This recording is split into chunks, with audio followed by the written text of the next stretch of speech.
The weight of fear. Close your eyes for a second. Actually, don't, because you're probably driving or walking, but imagine this with me. You're sitting in a waiting room. Your hands are sweating. Your heart is pounding so hard you can hear it in your ears. You've been over your answers 100 times, but suddenly, your mind goes blank. The door opens. Someone calls your name. And in that moment, you feel like you might throw up. That's panic. That's real physical fear. That's what interview anxiety feels like. And if you've ever experienced it, you know it's not just nerves. It's this overwhelming terror that makes you question everything about yourself. Am I good enough? What if I mess up? What if they see right through me and realize I'm a fraud? Welcome to Jennie and Johnny Podcast. I'm Johnny. And I'm Jenny. And today, we need to talk about something that doesn't get discussed enough. Interview fear. Not just, I'm a little nervous, jitters, but that deep, paralyzing fear that makes talented, qualified people bomb interviews they should ace. And here's what we're going to do today. We're going to get into the psychology of why interviews terrify us, share real stories from people whose fear almost cost them everything, teach you actual techniques to rewire your brain's response to fear, and give you a complete before-interview ritual that will transform how you show up. Because here's the truth. Interview fear isn't about being unprepared. It's not even about not knowing your stuff. It's about your brain betraying you at the worst possible moment. But what if I told you that fear is actually just your brain trying to protect you? And once you understand that, you can work with it instead of against it. That's what we're talking about today. So if you've ever walked out of an interview thinking, why did I say that? Or, I knew the answer, but I froze, this episode is for you. Let's change your relationship with fear, starting right now. The psychology of fear. Okay, Jenny, before we get into the how to fix it part, I think we need to understand what's actually happening in our brains when we get interview fear. Because it's not weakness, it's biology. Yes, and this is so important because most people think, I just need to be more confident, or I need to stop being so nervous. But that's like telling someone who's drowning to just swim better. You need to understand what's happening first. So break it down for us. What's going on in the brain? Okay, so when you're in a high-stakes situation like an interview, your brain perceives it as a threat. Not a physical threat like a lion chasing you, but a social threat. Rejection, judgment, failure. And your amygdala, which is the fear center of your brain, lights up. The amygdala. That's the part that triggers fight or flight, right? Exactly. Your amygdala can't tell the difference between a job interview and actual danger. All it knows is, this situation could hurt us. We need to respond. So it floods your body with cortisol and adrenaline. Which is why your heart races, your hands shake, you start sweating. Yes, and here's the worst part. When you're in that stress response, blood flow actually moves away from your prefrontal cortex, which is the part of your brain responsible for complex thinking, decision-making, and articulating your thoughts. Wait, so the very thing you need most in an interview, your ability to think clearly, is the first thing to go? Exactly. That's why you blank on answers you know. That's why you ramble. That's why you walk out thinking, I'm so much smarter than I seemed in there. Because you are, but your brain was in survival mode, not performance mode. That's actually kind of validating to hear. Like, it's not that you're incompetent. Your brain just thinks it's saving your life. Right. And once you understand that, you can start using techniques to calm your amygdala and bring your prefrontal cortex back online. That's what we're going to teach you today. The silence that screamed. I want to tell you about my friend Rachel, because her story is painful, but I think a lot of people will relate to it. Rachel is brilliant, by the way. Master's degree, years of experience, genuinely one of the smartest people I know. Okay, so what happened? She had an interview for her dream job, like The job. The one she'd been working toward for 5 years. She prepared for weeks, knew the company inside and out, practiced her answers, felt ready. But She walked into the interview room, and there were 4 people sitting at the table instead of 1. She wasn't expecting a panel interview, and something in her brain just shut down. oh no. The first question was basic. Tell us about yourself. And Rachel opened her mouth, and nothing came out. Not because she didn't know what to say, but because her fear response was so strong that she literally couldn't speak. She sat there in complete silence for what she said felt like 10 minutes, but was probably 15 seconds. That must have been excruciating. She finally managed to say something, but it was incoherent. She stumbled through the rest of the interview, and afterward she sat in her car and cried for an hour. She told me she felt like a complete failure, like all her preparation, all her credentials meant nothing because she couldn't handle the pressure. Did she get the job? No. But here's what's important. Rachel didn't give up. She went to a career coach, learned about the fear response, practiced specific techniques, and 6 months later, she nailed an interview for an even better position. Same person, different approach. That's the key, isn't it? The fear doesn't mean you're not capable. It just means you haven't learned how to manage it yet. Rewiring your response. All right, let's get tactical. If you struggle with interview fear, I'm going to give you 5 techniques that will actually change how your brain responds. These aren't just think positive fluff. These are based on neuroscience. I'm ready. Hit me. Technique 1. Power posing before the interview. There's research by Amy Cuddy showing that holding a power pose for 2 minutes, like standing with your hands on your hips or raising your arms in a V shape, actually lowers cortisol and increases testosterone, which makes you feel more confident. Wait, just standing differently changes your brain chemistry? Yes, your body language affects your psychology. So before you walk into that interview, go to the bathroom or sit in your car and do a power pose for 2 minutes. You'll feel the difference. Okay, that's easy. What's technique 2? Technique 2. Reframe the situation. Instead of thinking, they're evaluating me, think, I'm evaluating whether this company is right for me. You're interviewing them as much as they're interviewing you. That's a total mindset shift. It is, and it changes the power dynamic in your head. You're not a beggar hoping they'll choose you. You're a professional exploring mutual fit. I love that. What's 3? Technique 3. Anchor to your wins. Before the interview, write down 3 things you're genuinely proud of accomplishing. Moments where you solved a problem, helped someone, or exceeded expectations. Read them right before you walk in. It reminds your brain that you're capable. So you're building evidence for yourself. Exactly. Technique 4. Visualize success with detail. Don't just imagine doing well. Imagine walking in, shaking hands, feeling calm, answering confidently, connecting with the interviewer. The more detailed your visualization, the more your brain treats it like a real memory, which makes the actual interview feel familiar instead of threatening. That's wild. And what's technique 5? Technique 5. Talk to yourself like you'd talk to a friend. If your best friend was about to interview, you wouldn't say, "Don't screw this up." You'd say, "You've got this. You're prepared. They'd be lucky to have you." Give yourself that same kindness. The overcompensation disaster. Okay, my turn for a story. I need to tell you about David because this is a different kind of fear response.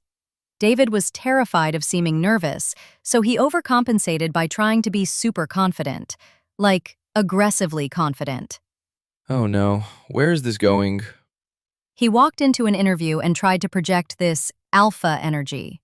He was loud, interrupted the interviewer, tried to dominate the conversation, and basically came across as arrogant instead of confident. That's the opposite problem, but comes from the same fear. Exactly. He was so afraid of showing weakness that he went too far the other way. The interviewer later told him through a mutual connection that they actually liked his qualifications, but found him difficult to work with based on how he acted in the interview. That's got this thing. It did. But David learned something important. Confidence isn't about being the loudest person in the room. It's about being comfortable with who you are, including your nervousness. Real confidence includes vulnerability. So what did he do differently next time? He walked into his next interview, and when he felt nervous, he said it out loud. I have to be honest, I'm a little nervous because this role really matters to me. And the interviewer immediately softened and said, That's completely normal. Let's just have a conversation. Acknowledging the fear took its power away. Exactly. Trying to hide fear makes it worse. Naming it makes it manageable. Fear versus confidence. All right, Jenny, let's do a role play so people can hear the difference between a fear-driven response and a confident response to the same question. Perfect. I'll be the interviewer. You play it both ways. The question is, tell me about a time you failed at something. Okay, fear response first. Well, I wouldn't say I really failed at anything major. Like, there was this one project that didn't go perfectly, but it wasn't really my fault because my team wasn't communicating well. And I tried to fix it, but there wasn't enough time. And honestly, it wasn't that big of a deal. Okay, stop. What did we hear there? Deflection, rambling, blaming others, minimizing. Exactly. Now give me the confident version. Same question. Great question. Last year, I was leading a product launch and I underestimated how long the testing phase would take. We missed our deadline by 2 weeks. I took full responsibility, communicated transparently with stakeholders about what went wrong, and implemented a new timeline estimation process. Since then, we haven't missed a single deadline. That failure taught me the importance of building buffer time into complex projects. Perfect. What's different? Ownership, specificity, what you learned, how you improved. You're not hiding from the failure. You're showing how it made you better. Yes, confidence isn't about being perfect. It's about being honest and showing growth. The interviewer isn't looking for someone who's never failed. They're looking for someone who learns from failure. The breathing and mindset routine. Okay, this is one of the most practical things we're going to share today. I'm going to teach you a breathing routine that will calm your nervous system in under 3 minutes. You can do this right before you walk into the interview. This is the stuff that actually works, by the way. I've used this before presentations and it's like night and day. It's called box breathing, and it's used by Navy SEALs to stay calm under pressure. Here's how it works. Breathe in for 4 counts. Hold for 4 counts. Breathe out for 4 counts. Hold for 4 counts. Repeat that cycle 4 times. So in, hold, out, hold, all equal lengths. Exactly. And here's why it works. When you lengthen your exhale and create those pauses, you activate your parasympathetic nervous system, which is your rest and digest mode. It literally tells your brain, we're safe. There's no emergency. So you're manually overriding the panic response. Yes, and while you're doing the box breathing, I want you to use this mindset mantra. I am prepared. I am capable. This is just a conversation. Say it in your head with each breath cycle. What if someone's anxiety is so bad they can't even focus on breathing? Then you add a physical grounding technique. Press your feet firmly into the floor. Notice 5 things you can see, 4 things you can touch, 3 things you can hear. It brings you back to the present moment instead of spiraling in your thoughts about what might go wrong. The before interview ritual. All right, we're going to give you a complete ritual to do the morning of and right before your interview. This is your anchor, your routine, your way of showing up as your best self. Think of this like a pre-game routine for athletes. It gets you in the zone. Morning of the interview. Step 1. physical movement. Go for a walk, do some jumping jacks, stretch. Get your body moving to release excess nervous energy. Don't skip this. Step 2. Write your intention. One sentence. I'm showing up today to demonstrate my value and connect authentically. Put it on a sticky note or in your phone.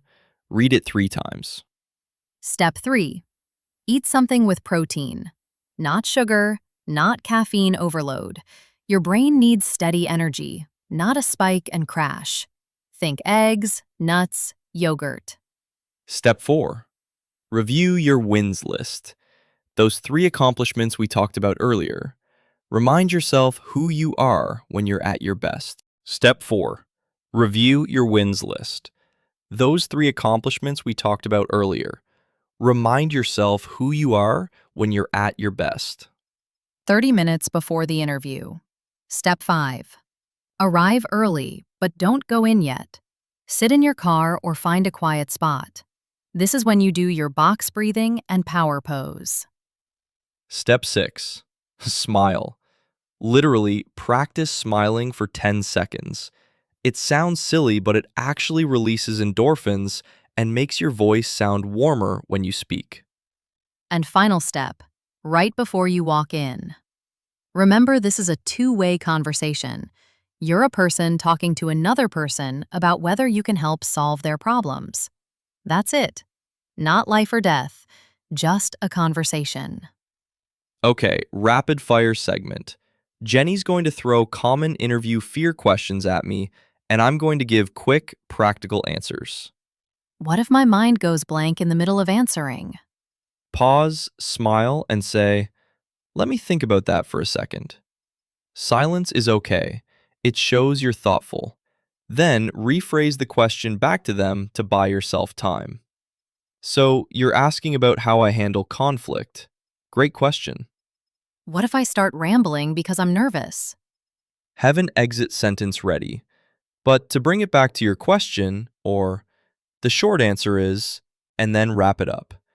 Give yourself permission to course correct mid-answer. What if they ask something I don't know? Be honest. I don't have direct experience with that, but here's how I'd approach learning it. Or, that's a blind spot for me, but I'm a quick learner. Could you tell me more about why that's important for this role? What if I feel like I'm bombing the interview halfway through? You're probably not. Your perception is distorted by fear. But even if you are, one bad answer doesn't ruin everything. Reset, take a breath, and focus on the next question. Interviews are marathons, not sprints. What if the interviewer seems cold or uninterested? That's their personality or their stress level, not a reflection of you. Don't try to win them over by overcompensating. Stay professional, stay yourself, and answer authentically. Sometimes stoic people are the most impressed. Audience reflection questions. Okay, pause with us. We want you to really think about these questions. Maybe write them down. Question 1. What specific physical sensations do you feel when you're afraid? Tight chest, racing heart, shaky hands? Name them. Because once you can identify them, you can address them. Question 2. What story do you tell yourself about interviews? Is it, I'm going to mess this up, or this is my chance to shine? Your story dictates your experience. Question 3. Think about a time you felt confident. Could be anything, not just interviews. What was different about how you showed up? Can you bring that version of yourself to your next interview? And question 4. What's one thing you could forgive yourself for from a past interview? What would change if you let that go? The confidence exercise. Mirror work. All right, here's your homework. It's going to feel weird, but I promise it works. It's called mirror work. Every day for the next week, stand in front of a mirror, look yourself in the eyes, and practice answering interview questions out loud. Not in your head, out loud. Start with the basics. Tell me about yourself. What's your greatest strength? But here's the key. Watch your body language. Notice when you break eye contact, when you fidget, when your voice drops. Your brain learns through repetition. The more you practice seeing yourself speak confidently, the more natural it becomes. You're literally reprogramming your self-image. And here's the second part of the exercise.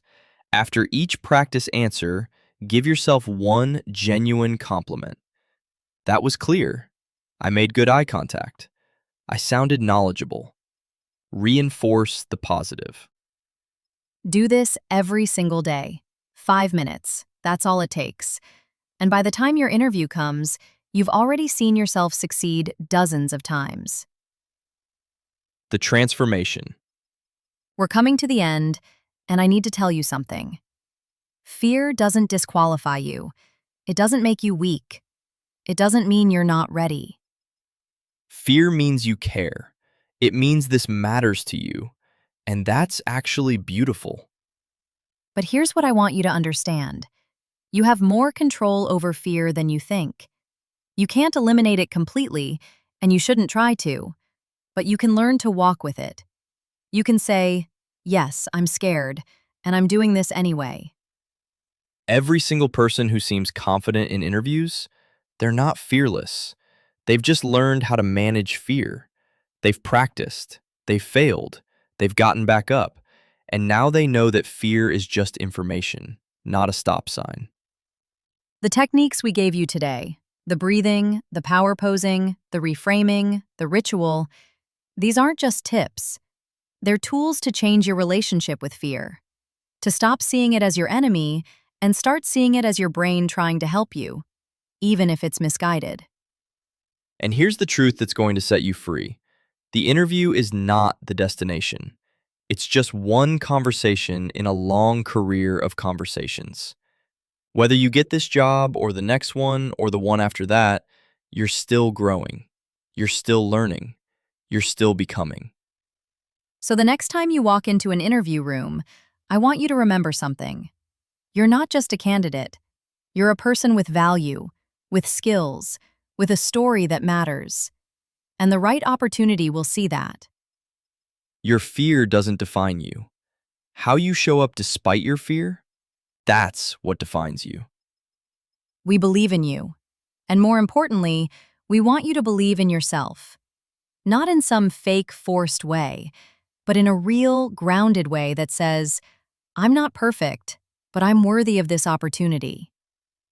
So go do the exercises, practice the breathing, build the ritual, and walk into that interview knowing you've already done the hardest part. You've confronted your fear and decided to try anyway. If this episode helped you, share it with someone who needs it.